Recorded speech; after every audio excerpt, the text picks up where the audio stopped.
Are we ready? Are we steady? We're going to go racing here at the Circuit of the Americas. But creeping at the back of the grid, and we're underway. Great start from Steele. Great start, and they are nose to tail. That's Baumgartner up into second place. Is he going to be able to hold that around the left-hander? Yes, he is. So, oh, and he climbs him, and he's all over him. Does Baumgartner go over the number 9 of Runyon Jr., and that gives a fantastic opportunity for Steele to streak ahead. And he's going to pull away. And we got one car that was spun out there. Hopefully he can get turned around at the hairpin and back into the fray. But wow, that was quite an interesting start. They all again trying to cram into that very narrow dirt section and get through that hairpin, and we saw the contact occur there. Baumgartner making a bit of a push, but he's holding in third position. You can see the damage on the front of the bodywork, but it won't affect the chassis. Oh, that was a last-minute flick to the left-hand sideball. Otherwise, he was going to go into the wall. Right in there. It was a good save at the end, and we saw a couple of guys take the Joker on the inside, and they made the passes, and they're going to get to keep those positions until, of course, the other drivers take the Joker too, maybe try and take it back. We got Lopez in first and Steele second with Harlan third, and all sideways off the jump and spinning out. So Lopez leading this one after he took the Joker on that last lap. There we have Arie Luyendyk Jr. with the blue front to his number 25 truck, squealing those tires. Here is Lopez. Well, you can tell he's from Mexico. Look at those colors. Steele takes the shortcut. He slots into second place.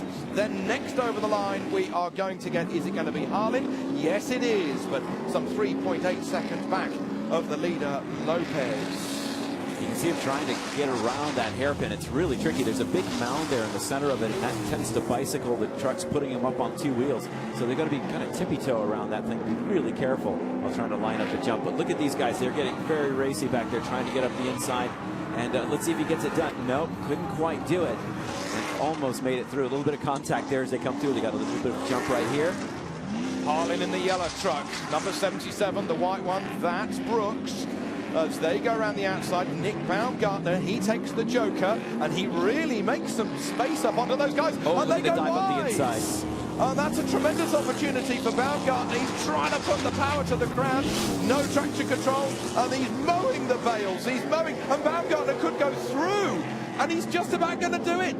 Not quite. Brooks has a moment.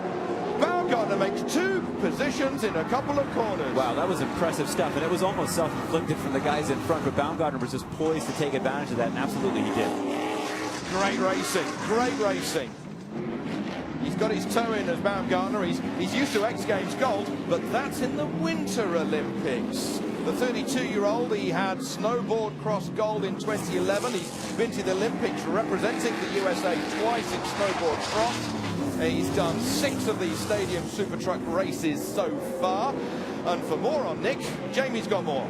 Well, Toby, by the looks of it, you wouldn't think that it's been a year since he's actually raced a truck or anything of any sort. So he told me when he got here, he had to brush the rust off. He has a driving coach. He sent video from practice to his coach in Phoenix.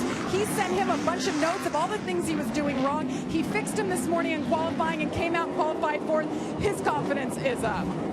Paul, that's brilliant, and wonders of technology doing driver coaching remotely. Yeah, it shows you what can be done these days with technology. That's pretty fantastic, and obviously the coach was right on the money watching those videos, because Baumgartner's a changed man today, and he's been shot out of a cannon. Look at this racing we've got going on here. It's not over, and the 77 going right back by him again. Jared Brooks going through the quick right-hander. We've seen so many different lines through that quick right-hander on the Grand Prix circuit, onto the tarmac, but with our half-mile course, it gives these guys an opportunity, some to slide, some to struggle with the understeer. But Nick Baumgartner, look at him through that clear visor on the left-hand side as we're riding on board with him. He's hardly blinking. Yeah, Brooks got pretty sideways there. We can see if Baumgartner's going to take advantage and maybe close up a little bit. Remember, the top 8 are going to transfer, but they're all fighting right now for starting positions in the final. Well, Steele has a 7-second lead. He is very safe at advancing. They're lifting an inside front. I just love it like that. It is pure fever to see a truck sliding through a corner like that. Yeah, it looks amazing, and it's something with the setup that these guys can do, where they can run the trucks very soft and gain a little bit of traction, but be lifting wheels a lot on the asphalt. Or they can go with a stiffer setup, which has the truck rolling a little bit less, but it has a little bit less grip in the dirt. Now then, we haven't seen much from Naftali Lopez. Here he is, though, with his leading truck, not a mark on it compared with some of the other ones. The number 19, no problem at all as he takes the jump again. Another couple of laps for him to tick off. Well, if he wasn't in the driving groove after doing the Baja 500 yesterday, nobody would. Yeah, he's very, very dialed in, and we've got Steele right behind him, so it's not quite over yet. These guys are quite close, and we could see a race to the finish. We've still got another lap to go after this. And Scotty Steele at just 16 years old there in second place. That means that it is again the top three, all teenagers. My goodness me. Paul, it's all over for us, isn't it? I think it is. I think it is. Here's the final lap. It's almost all over for them. Let's see if they can hang on.